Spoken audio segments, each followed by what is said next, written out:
rolling. Well, how's it going, everyone? How's it going, y'all people watching live with us? Glad all of y'all are here. Woo! I really am. I didn't want to be up here teaching to no one, you know, so glad some of y'all came out.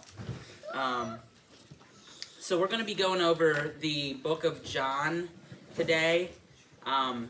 We have, for those of y'all who have been here, for those of y'all who haven't been here, we've been going over the 4 Gospels the past 3 Wednesday nights, and tonight is the final one with John. So I'm going to hand out some papers in a couple of minutes here for y'all, but I want to start out by getting 2 people who are willing to read for me. Any volunteers? Not yet. Okay, so we're going to start with John 1, 1 through 5.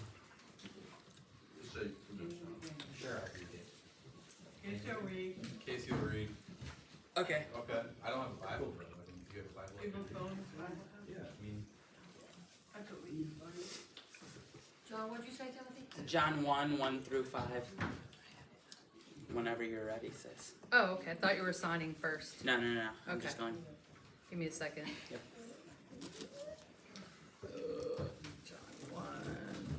Okay, here we go.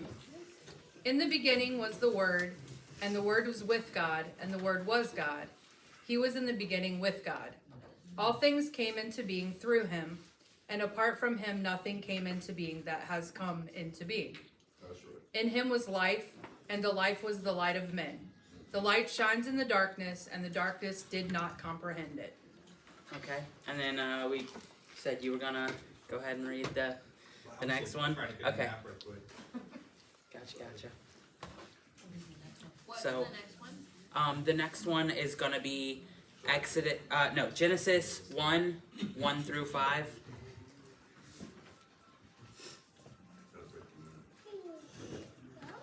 You want to borrow my phone?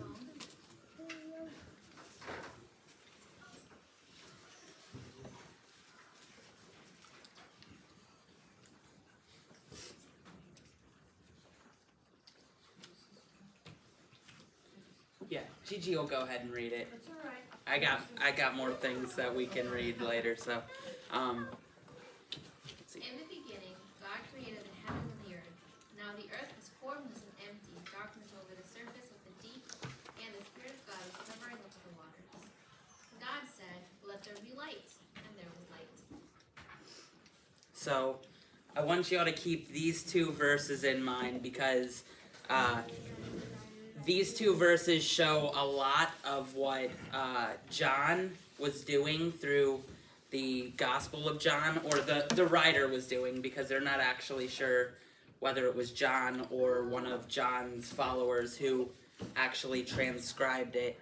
But I want you to keep that in mind.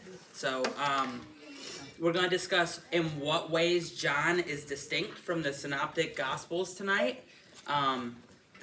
There's a couple of different things that we're going to talk about. So the theological emphasis. John emphasized Jesus' divinity and presents him as the eternal Word, which is in the beginning, the Word was with God, while the Synoptics focus more on his humanity and earthly ministries. In John, it starts out with a theological discourse and actually comes into the middle of Christ's life, whereas some of the other Gospels all of the other Gospels start at the beginning of Jesus' life, leading up into his ministry. John actually starts in the middle of his ministry after the brief theological discourse. So the narrative style is also different. John contains fewer of the parables and more deeper discourses, and then contains a lot of the miracles as proofs. The chronological order is different in John than the other Gospels. John doesn't really put things in a chronological order. He puts things more in a theme, like category, throughout the book of John. And then the unique materials, John includes quite a few stories that you don't see in any of the other Gospels, which is why they believe that the Synoptic Gospels may have taken a singular source, whereas John, they believe, was not written off of that singular source. And some of those differences are like the wedding in Cana, where he turns the water into wine, and the resurrection of Lazarus are both seen in John and are not seen in the other Gospels. So I'm going to hand out these papers, and I want the first half over here to kind of look at these and discuss the differences between John and the Synoptic Gospels.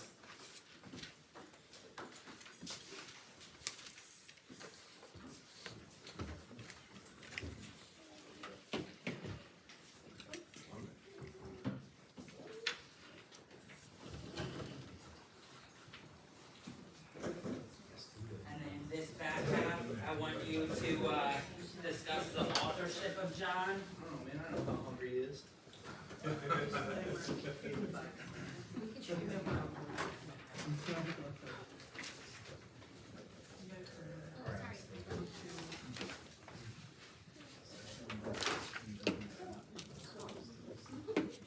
y'all just want to take a couple of minutes to read over that stuff.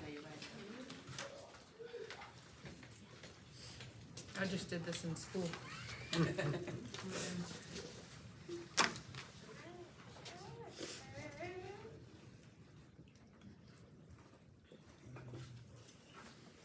Cut on like a short 5-minute or short 3-minute song, something like that.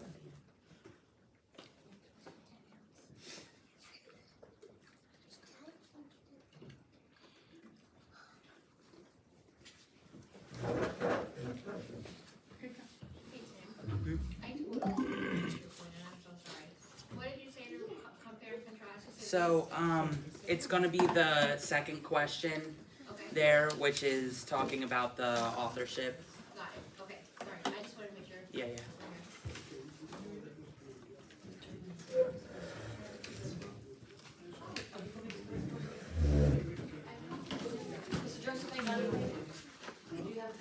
Oh, I put one back there for the three of them to look at. What robot?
So y'all know why Mark and Luke and Synoptic Gospels because they all like their content relates, whereas John is like totally different. Anybody?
I never really noticed that it wasn't in chronology as what the other books are. But I think John's second part is talking about the author. I did not know it was the same that said the author was the author of Matthew's numbers guy.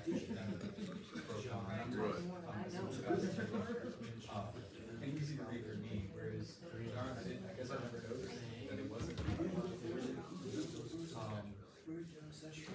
Again, like I said, that comes up first. I never wrote it. It makes sense if it's proper. That would His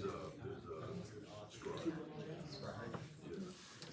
Well, I mean, it says he had some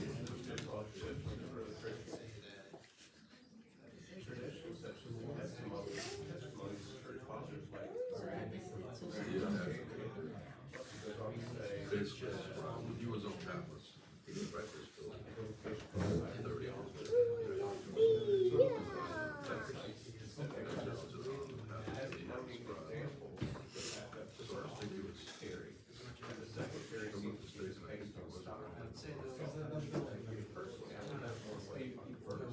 the books aren't incredible.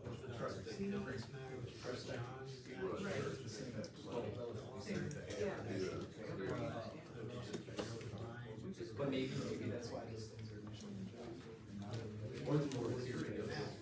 Okay, so has everybody had a good chance to kind of discuss things and look over the papers and whatnot?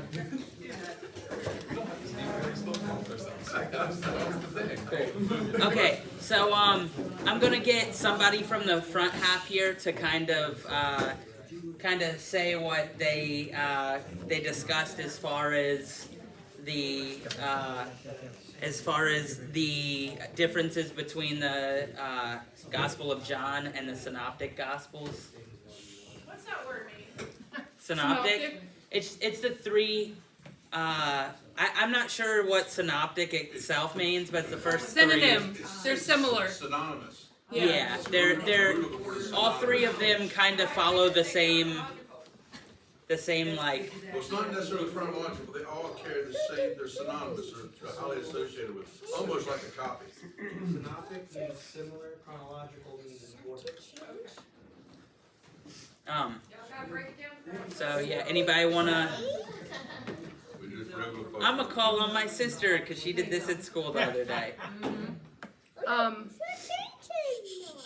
What you just said. So Matthew, Mark, and Luke were all like very similar. They have a lot of the same content. There's like a belief that, like some people believe, the most popular belief is that Mark wrote first, and then what is it? Is it Luke? So Mark first. So it's common belief that Mark came first, and either Luke or Matthew after. I think it was Luke, and then Matthew followed after Luke. Yeah, and there's like a bunch of different variations of that belief, but that's the most believed thing, is that Mark was like the first one, and then they copied after, and so that's why their content is so much the same. Whereas John is like completely separate. He starts at a total different point than the Gospels do. So, and then he's just got so much different content. So, one of the things that it said on the paper was that a lot of people believe that it sounds more like he had an intimate relationship with Jesus, maybe at like a different level. So that's part of why his content was. So yeah, the book of John has a lot deeper discourses, longer discourses of Jesus talking to his disciples, Jesus talking to different followers, to the Pharisees. And so, yeah, like she said, it's believed that it may have been one of his close followers, potentially one of the followers of one of his close followers, just because of the way some of the stuff is written.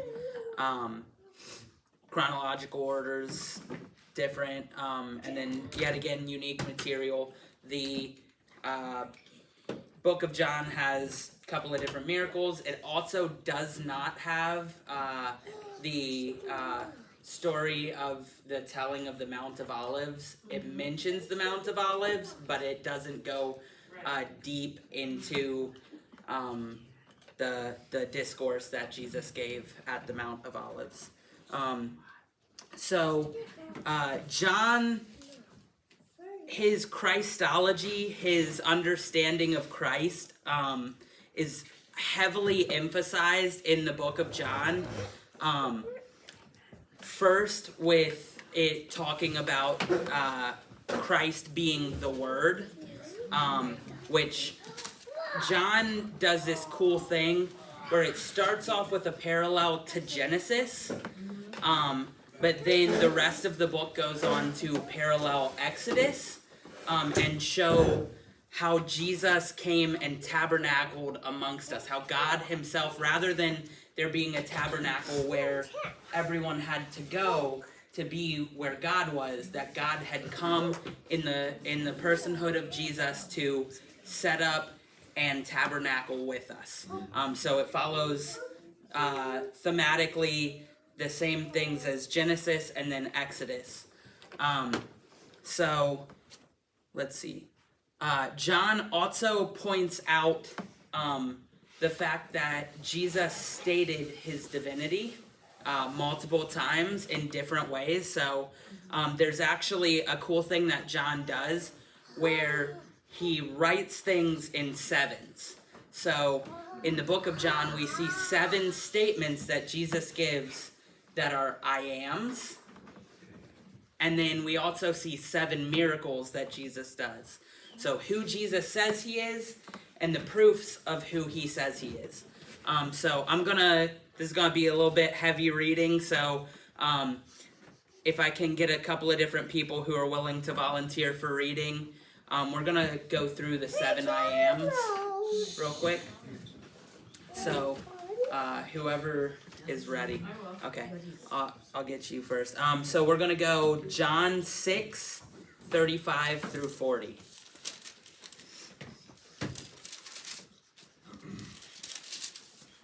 John the Baptist was killed before Jesus was. Yeah, so this isn't, there's 2 different people that it's believed to have possibly been.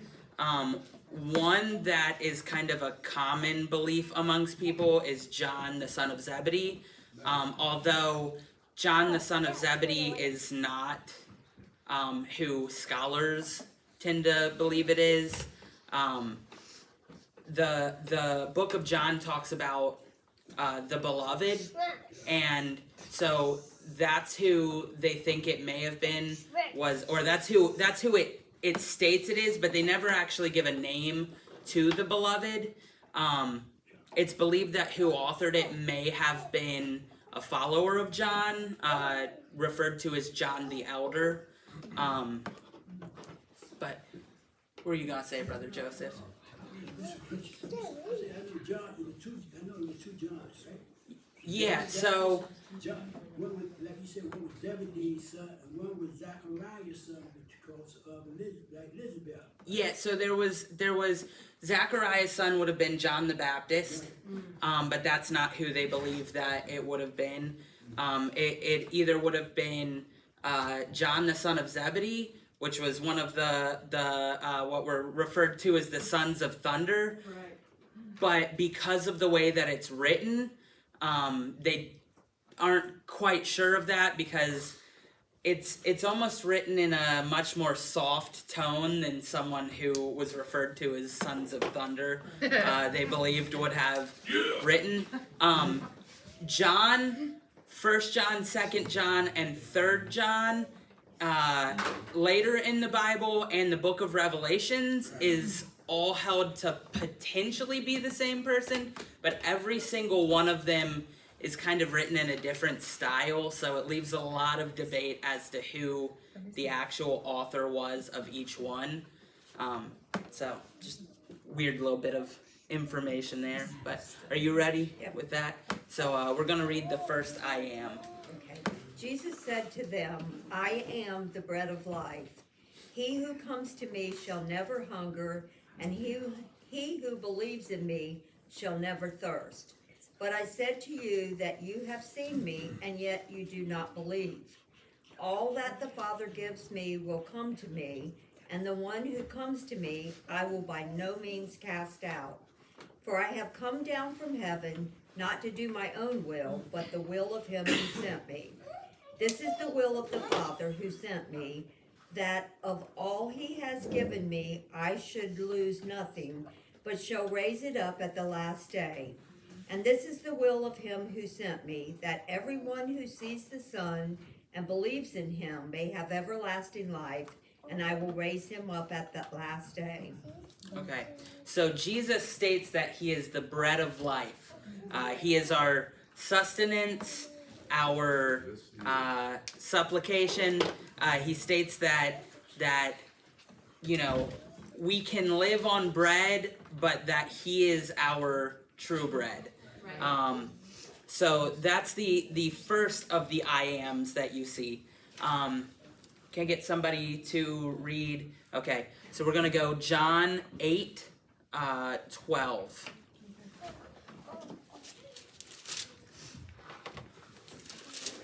Again, Jesus spoke to them, saying, I am the light of the world. Whoever follows me will not walk in darkness, but will have the light of life. Okay, and then can I also get you to flip over to Psalms 119, 105? Psalms. Let me go to Psalms what, 119? 119, 105. Ooh, I think that's robot. That one's a robot. Robot, yeah. Hold on, scrolling. Robot. What's a robot? So this is none.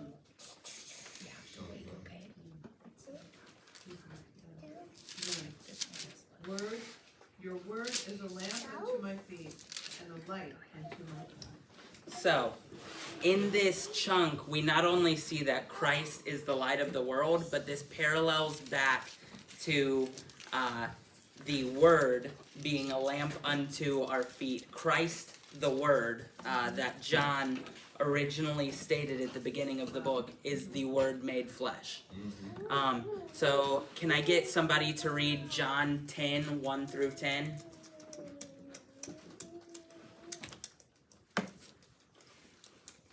I'll do it. Oh, somebody got it? I tell you the truth, anyone who sneaks over the wall of a sheepfold rather than going through the gate must surely be a thief and a robber. But the one who enters through the gate is the shepherd of the sheep. The gatekeeper opens the gate for him, and the sheep recognize his voice and come to him. He calls his own sheep by name and leads them out. After he has gathered his own flock, he walks ahead of them, and they follow him because they know his voice. They won't follow a stranger, they will run from him because they don't know his voice. Those who heard Jesus use this illustration didn't understand what he meant, so he explained it to them. I tell you the truth, I am the gate for the sheep.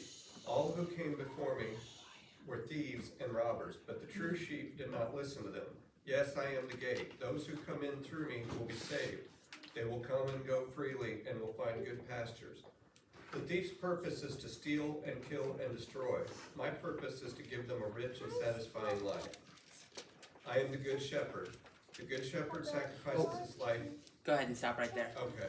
So we see that Jesus has now said he is the bread of life, he is the light of the world, and he is the gate. So if you want to go ahead and continue now from 11 through 16. Okay. I am the good shepherd. The good shepherd sacrifices his life for the sheep. A hired hand will run when he sees a wolf coming. He will abandon the sheep because they don't belong to him and he isn't their shepherd. And so the wolf attacks them and scatters the flock. The hired hand runs away because he's working only for the money and doesn't really care about the sheep. I am the good shepherd. I know my own sheep and they know me, just as my Father knows me and I know the Father. So I sacrifice my life for the sheep.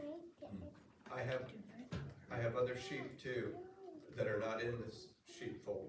I must bring them also. They will listen to my voice, and there will be one flock with one shepherd. So Jesus has established now in the book of John that I am the bread of life, I am the light of the world, I am the gate, and I am the good shepherd.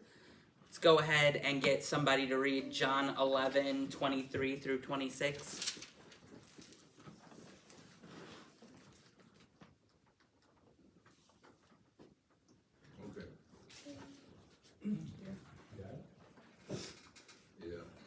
John 11, what? 23 through 26. Jesus said to her, your brother will rise again. Martha said, I know that he will rise again in the resurrection on the last day. But Jesus said, I am the resurrection and the life. Whoever believes in me, though he die, yet shall he live. And everyone who lives and believes in me shall never die. Do you believe this? She said to him, yes, Lord, I believe that you are the Christ, the Son of God, who was coming into the world. When she had said this, she went and called her sister Mary, saying in private, the teacher is here and is calling for you. And when she heard it, she rose quickly and went to him. Now Jesus had not yet come into the village, but was still in the place where Martha had met him. What verse are you on? I'm sorry, it's 30. I just Okay. finished 30. Yeah, let's go ahead and stop there. So in 23 through 26, Jesus establishes that I am the resurrection and the life. Okay? Let's get somebody to read John 14, 6 through 7. Jesus answered, I am the way and the truth and the life. No one comes to the Father except through me. If you really know me, you will know my Father as well. From now on, you do know him and have seen him. What is one of the readings till? 6 and 7. That Was it? Yeah. So Jesus at this point has established, I am the bread of life, I am the light of the world, I am the gate, I am the good shepherd, I am the resurrection and the life, I am the way, the truth, and the life. Okay? And let's get one more, John 15, 1 through 4. I'll do it. Okay, Gigi. I am the true vine, and my Father is the gardener. He cuts off every branch in me that bears no fruit, while every branch that bears the fruit he prunes, so that it will be even more fruitful. You are already clean, because of the word I have spoken to you. Remain in me, as I also remain in you. No branch can bear fruit by itself, and it must remain in the vine. Neither can you bear fruits unless you remain in me. I am the vine, you are the branches. If you remain in me and I in you, you will bear much fruit. Apart from me, you can do nothing. If you do not remain in me, you are like a branch that is thrown away in which such branches are picked up, thrown into the fire, and burned. If you remain in me, my words remain in you. Ask whatever you wish, and it will be done for you. This is to my Father's glory, that you bear much fruit, showing yourselves to be my disciples. Okay, so Jesus has established, I am the bread of life, I am the light of the world, I am the gate, I am the good shepherd, I am the resurrection and the life, I am the way, the truth, and the life, and I am the true vine. These are the 7 I ams in the Gospel of John. And like I said previous, John loves using the number 7 in the way that he presents the life of Christ and his divinity. Would any of y'all say that just based on those verses that John did not believe that Christ was divine? No.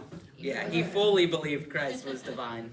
So one of the strong emphases in the book of John, which is different than the other books, is John very well presents the case for Christ's divinity, whereas the other books, yes, they do present a case for his divinity, but it's not the emphasis in those books. This one is very much focused and aimed at showing who Jesus thought he was and who he was in proofs by the miracles that he did. So That's probably why most people, most pastors, church people, teachers, whoever, when someone gets saved, they always, first thing they say, read the book of John. Right. Because it's more about who Jesus is. You know, that's interesting you saying that, because actually for the first about 200 years, the church fathers didn't look at John as one of the gospels to be used, essentially. Because, and this is why, there was a group called the Johannine Gnostics, which they later deemed to be a heretical group that took it as a strong book for them. Not saying that it's not God's inspired word, because it is, but they were weary because of the connection that it had to the Gnostics and the Gnostics' belief to use it for quite a bit. And you'll actually see in a lot of church practices, whether it be in the Methodist Church or different churches, where they set up to follow each one of the Gospels on a different year. So one year the focus would be Matthew, the next year it would be Mark, the next year it would be Luke, and they actually do a 3-year cycle. John is not typically used as the emphasis for any of those. Although it is used to supplement all 3 of those years, you still see the practice in a lot of churches of that being kind of a supplementary gospel. So there's 7 miracles in the book of John. Anybody want to give a guess at what some of those miracles were? We know Water that to one. wine. Okay. It's like Was it where the woman touched the hem of his garment? So that's not one of them.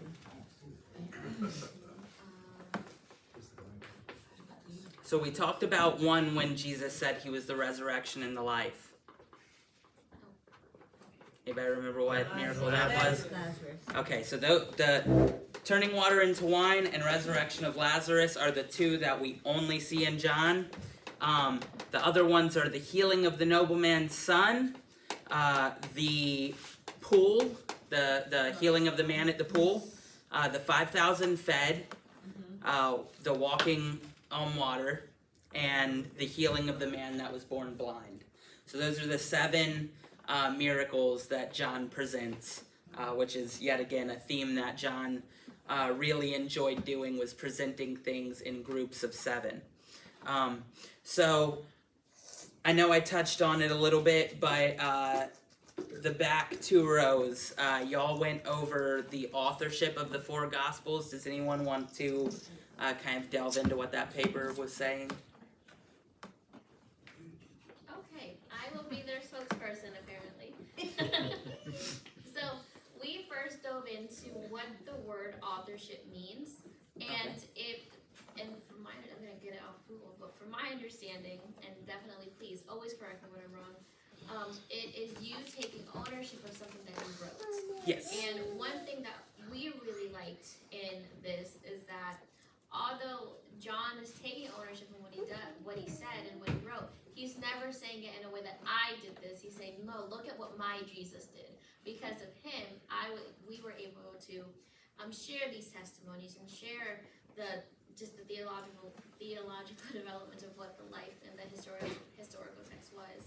And one thing that Chris was really interesting that he pointed out is that it wasn't necessarily only based on like feelings and feels, but it was based on cold hard facts of what actually happened in like within the history. Right? Okay. Okay, yes, that's my answer. So, like I touched on before, there's a couple of different theories. Tradition attributes the Apostle John, the son of Zebedee, while alternative theories suggest a latter authorship by the Johannine community. So that would have been people who were in the communities that the elder John kind of headed over.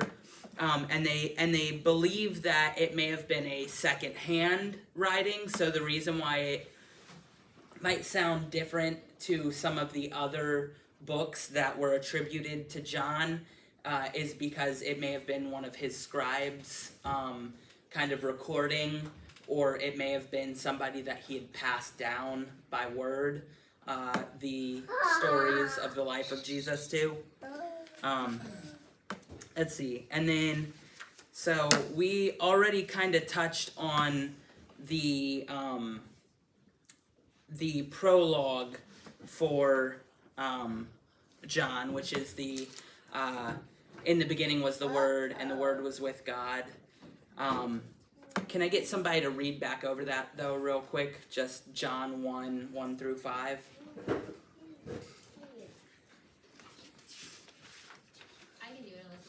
Okay. In the beginning was the Word, and the Word was with God, and the Word was God. He was with God in the beginning. Through all things were made, and without him nothing made that has been made. My English wasn't working. We're just going to do that over. Through all things were made. Without him nothing was made that has been made. In him was life, and the life was the light of all mankind. The light shines in the darkness, and the darkness is not overcome. Okay, so the author sets the stage for the rest of the gospel by establishing Christ's divinity, and then laying a foundation for the understanding of the significances of Jesus' miracles and teachings by using the prologue. It also reveals the nature and character of God through his self-revelation in Jesus Christ. So, this is pretty much it for the book of John, what it encompasses, what it covers. Did anybody have any questions or things that they wanted to add to? You know, just as an example to show how just altering something so seemingly so little could have such a huge effect on something. First time I saw the Jehovah's Witness Bible, I was immediately led of the Spirit, I guess, went to John 1:1, and it said, and the word was a God, little g. Right. Just a little letter, a and a God, instead of saying the word was God.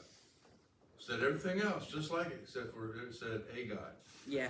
Well, I would say if you read into the rest of the book of John, and I don't know what they've done in the Jehovah's Witness Bible. I just stopped right there as soon as I said it was a God. But I would dare say that if you read into the rest of John, it would very easily show you that Christ did not only claimed to be the Son of God, but claimed to be equal with his Father, to be God.